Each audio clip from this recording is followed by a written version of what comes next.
Hey, welcome to HOWZA channel. In today's tutorial, we will teach you how to add tabs on your Windows 11 File Explorer. Many were disappointed to see that the app lacks tab support. People have clamored for tabs in File Explorer for years, but at least for now, Microsoft hasn't obliged.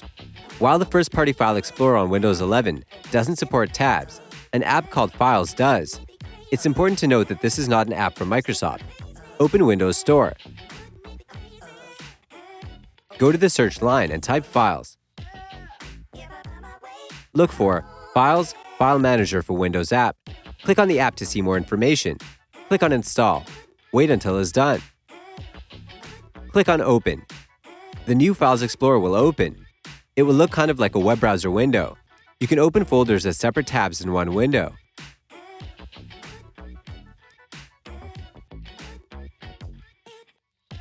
That's it.